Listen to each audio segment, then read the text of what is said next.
Friends welcome to Teachers empire.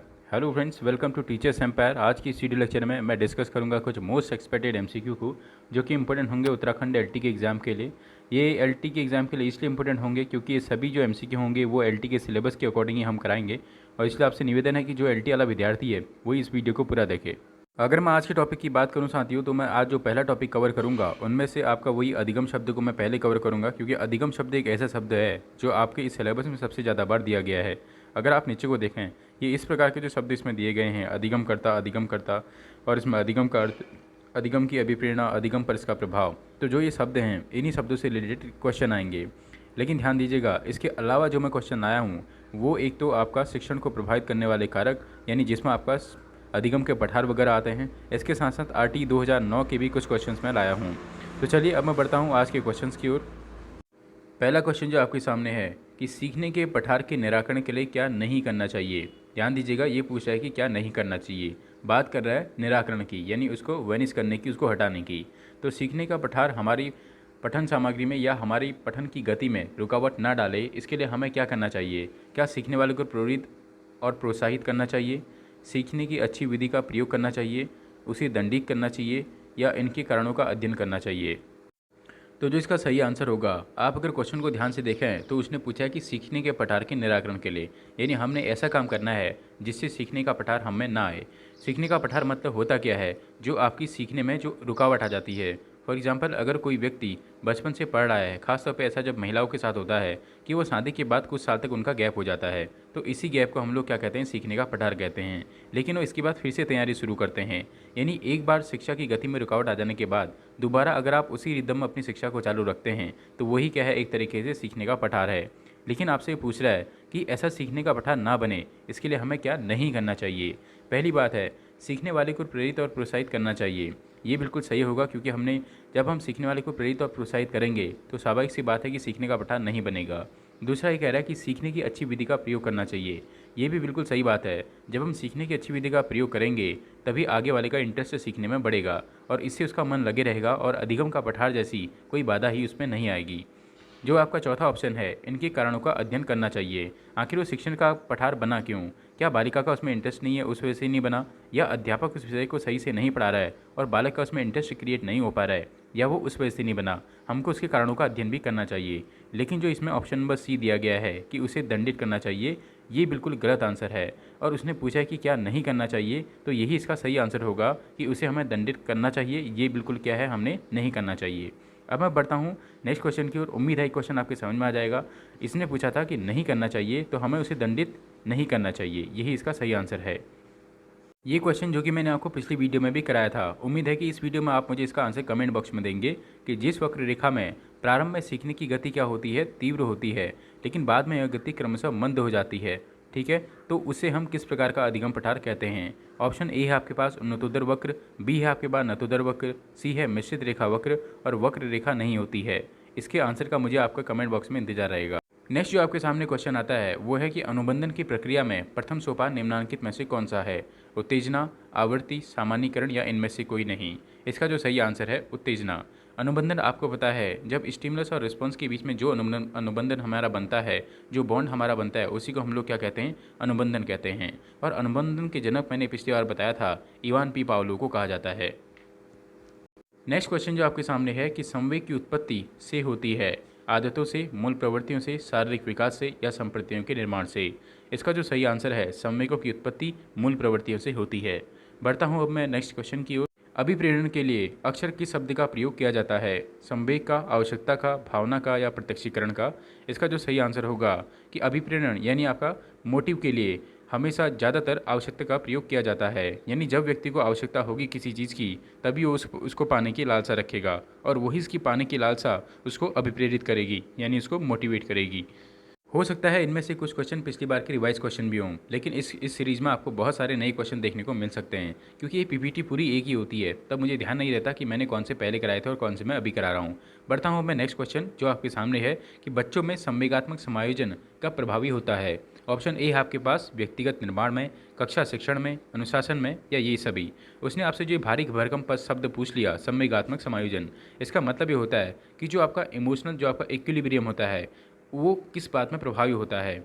यानी जो आप इमोशनली जो अपने आप को क्या करते हैं, अडाप्ट कर लेते हैं, अपने आप को जब आप इमोशनली अडाप्ट कर लेते हैं किसी सिचुएशन के अकॉर्डिंग, तो वो किस चीज़ में प्रभावित होता है? क्या वो व्यक्तित्व निर्माण में प्रभावित होता है, यानी पर्सनैलिटी डेवलपमेंट उससे आपका होगा? हाँ, स्वाभाविक सी बात है, उससे हमारा पर्सनैलिटी डेवलपमेंट होगा।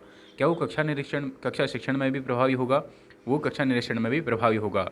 अगर कोई बच्चा संवेगात्मक रूप से अपने को समायोजन करने की आदत डालता है, फॉर एग्जाम्पल जो एक छोटा सा बच्चा होता है जो स्कूल में नया नया एडमिशन लेता है, अब जो उसके साथ का दूसरा बच्चा होता है वो तो रो रहा होता है, लेकिन ये बच्चा नहीं रो रहा होता है, क्योंकि इसने अपने को क्या कर लिया, इमोशनली इसने अपने को अडाप्ट कर लिया। यानी ये इमोशनली उन सभी बच्चों के साथ समायोजित हो गया, उन सभी बच्चों के साथ घुल मिल गया। तो कक्षा शिक्षण में स्वाभाविक सी बात है इसका मन ज़्यादा लगेगा रोने वाले बच्चे की अपेक्षा। अब जो तीसरा ऑप्शन है अनुशासन में, ये भी बिल्कुल सही बात है कि आप अगर इमोशनली थोड़ा बहुत भी अगर आप अपने को अडेप्टेशन में डाल लेते हैं, अपने को आप लोग उसके वहाँ के इन्वायरमेंट के अकॉर्डिंग अडाप्ट कर लेते हैं, तो वो आपके अनुशासन बनाने में भी मदद करेगा। फॉर एग्जाम्पल अगर किसी स्कूल में कहा गया है कि सभी बच्चे बुधवार के दिन सफ़ेद ड्रेस पहन के आएंगे, तो आप अगर अनुशासन में होंगे और अगर आप इमोशनली रूप से थोड़ा बहुत अडेप्टेशन की क्वालिटी अपने में रखते होंगे, तो आप टीचर के इस कथन को बड़ी ध्यान से सुनेंगे और आपको थोड़ा सा डर भी बना रहेगा कि मैं बुधवार को मैं कहीं भूल ना जाऊँ कि मुझे वाइट ड्रेस आज पहन के ले जानी है। तो इसका जो सही आंसर होगा ये सभी, यानी ऑप्शन नंबर डी। आपकी जानकारी के लिए बता दूं, हमारा एक ऑनलाइन कोर्स जो कि अभी 16 अप्रैल से जिसका कि दूसरा बैच स्टार्ट होगा 7060424195, इस नंबर पे आप मुझे व्हाट्सएप कर सकते हैं। इस ऑनलाइन कोर्स में आपको सभी जो भी उत्तराखंड से रिलेटेड टॉपिक आपके सिलेबस में दिए गए हैं सभी आपको पूरा कराए जाएंगे, और जो उसकी फ़ीस रहेगी उसकी पूरी जानकारी आपको डिस्क्रिप्शन बॉक्स में दी गई है। मैं फिर से अगर नंबर बता दूँ, 7060424195, ये मेरा नंबर है। इस नंबर पे आप अपनी क्वेरी पूछ के, इस नंबर पे आप फ़ीस पेमेंट की स्लिप भेज के आप उस बैच में एडमिशन करा सकते हैं। ध्यान रहे कि उस बैच में केवल 20 बच्चों को ही एडमिशन दिया जाएगा, जो कि आपका 16 अप्रैल से जिसकी क्लासेस स्टार्ट होंगी, और जो फ़ीस होगी वो होगी आपकी 200 रुपीज़। लेकिन इस बात का ध्यान रहे, जो आपकी 200 रुपीज़ फ़ीस है ये केवल 1 महीने का चार्ज होगा, जिसमें आपका 30 दिन क्लासेस लगेंगी। बढ़ता हूँ अब मैं नेक्स्ट क्वेश्चन की ओर। नेक्स्ट क्वेश्चन जो आपके सामने है, तत्परता का नियम अधिगम का किस प्रकार का नियम है? इसी प्रकार का क्वेश्चन अभी आयोग ने अपनी मुख्य परीक्षा यानी जो अपनी उसकी प्री परीक्षा थी उसमें पूछा था, जो कि उत्तराखंड लोक सेवा आयोग द्वारा लेक्चरर की कराई गई थी। तो तत्परता का नियम अधिगम का किस प्रकार का नियम है? क्या ये मुख्य नियम है, सहायक नियम है, गौण नियम है, या उपरोक्त सभी है? तो जो इसका सही आंसर होगा वो होगा ऑप्शन नंबर ए, तत्परता का नियम मुख्य नियम है। अब आप मुझे कमेंट बॉक्स में बताएंगे इस क्वेश्चन में बात आखिर किस साइकोलॉजिस्ट के नियम की करी जा रही है? क्या वो थॉर्नडाइक की बात करी जा रही है या वो स्किनर की बात करी जा रही है? नेक्स्ट क्वेश्चन जो आपके सामने है, थॉर्नडाइक के अधिगम नियम में सर्वाधिक प्रधानता किसको है? तत्परता को, अभ्यास को, काम प्रवृत्ति को, या प्रभाव को? इसका जो सही आंसर है, थॉर्नडाइक का नियम आपको पता ही होगा, तो इसका जो सही आंसर है वो है अभ्यास को। थॉर्नडाइक को आपको बताया, थॉर्नडाइक ने बुद्धि के भी प्रकार बताए हैं। अगर आपको पता है तो आप मुझे कमेंट बॉक्स में उनके नाम बताएंगे कि थॉर्नडाइक ने बुद्धि के कितने प्रकार बताए। इसी के साथ साथ मैंने आपको बताया थॉर्नडाइक साहब जो कि अभ्यास पे अधिक बल देते हैं, उनके जो नियम है उनमें सर्वाधिक प्रधानता हमेशा अभ्यास को दी गई है। उनका ये मानना है कि बच्चा अभ्यास करके ही किसी भी चीज़ को अच्छे से सीख सकता है। नेक्स्ट अब मैं बढ़ता हूँ नेक्स्ट क्वेश्चन की ओर। ऐसा ही बेसिक क्वेश्चन अभी आयोग ने अपने प्री एग्जाम में पूछा था। ज्ञानात्मक अधिगम, गामक अधिगम व संवेगात्मक अधिगम क्या हैं? क्या ये अधिगम के प्रकार हैं? क्या ये अधिगम की अवस्था है, या ये अधिगम की प्रकृति है, या अधिगम का स्थानांतरण है? तो जो इसका सही आंसर होगा वो होगा ऑप्शन नंबर ए, यानी अधिगम के प्रकार हैं। मैंने आपको पहले भी कहा है आज की हमारी इस वीडियो का टारगेट कितना रहेगा, 100 लाइक्स। 100 लाइक्स होते ही आपको ही पता होगा कि टीचर्स एम्पायर आपके सामने एक नई वीडियो सिलेबस के अकॉर्डिंग लेके आता है। तो इसलिए आपको चाहिए कि आप अपने हिस्से का लाइक करके बस इस वीडियो को छोड़ दें, अगली वीडियो आपके सामने होगी, वो भी 100 लाइक और 10 शेयर का टारगेट पूरा होने पर। आप अपनी तरफ से अपना हिस्सा पूरा करें, 10 शेयर का टारगेट पूरा होने पर ही आपको नेक्स्ट वीडियो दी जाएगी। यूट्यूब के माध्यम से भी आप अच्छी खासी नॉलेज यहाँ से ले सकते हैं, क्योंकि यहाँ पर भी मैं टॉपिक वाइज ही आपको MCQ करा रहा हूँ। बढ़ता हूँ अब मैं नेक्स्ट क्वेश्चन की ओर। नेक्स्ट क्वेश्चन आपके सामने है कि पावलोव ने प्रयोग किया था कुत्ते पर, कुत्ते की लार ग्रंथि पर, लार ग्रंथि पर, या सभी पर? इसका जो सही आंसर होगा ऑप्शन नंबर बी, यानी कुत्ते की लार ग्रंथि पर किया था। इवान पी पावलोव के बारे में आपने सुना ही होगा, जिसको मैंने अभी कहा कि इनको अनुबंधन का जनक कहा जाता है। बुद्धि की वह वृद्धि जो किशोरावस्था तक बढ़ती रहती है क्या कहलाती है? लंबवत वृद्धि, क्षैतिजी वृद्धि, सृजनात्मक वृद्धि, या चयनात्मक विधि? इसका जो सही आंसर होगा यानी ऑप्शन नंबर ए, वो कहलाती है आपका लंबवत वृद्धि। बढ़ता हूँ मैं नेक्स्ट क्वेश्चन की ओर। बालक के स्कूल में शिक्षक द्वारा किया गया सिखाने का प्रयास बालक के परिप्रेक्ष्य में क्या होगा? अनुभव होगा, प्रशिक्षण होगा, प्रयोग होगा या कोई नहीं होगा? इसका जो सही आंसर होगा ऑप्शन नंबर बी, यानी वो क्या होगा? प्रशिक्षण होगा। नेक्स्ट क्वेश्चन आपके सामने आरटीई 2009 के एक्ट से रिलेटेड है। क्वेश्चन है आपके पास कि आरटीई एक्ट में प्रावधान नहीं है, विद्यालय स्थापित करने का दायित्व समुचित सरकार का होगा। ये बिल्कुल सही ऑप्शन है। किसी भी छात्र को प्रारंभिक शिक्षा पूर्ण करने तक किसी भी कक्षा में रोका नहीं जाएगा, ये भी आरटीई एक्ट में हमें बताया गया है। दूसरा ऑप्शन आपके पास, प्रत्येक निजी विद्यालय यानी प्राइवेट स्कूल को अल्प आय वाले गरीब वर्ग के बालकों के लिए प्राथमिक शिक्षा में 25% सीटें आरक्षित करनी होंगी, ये भी बिल्कुल सही कथन है।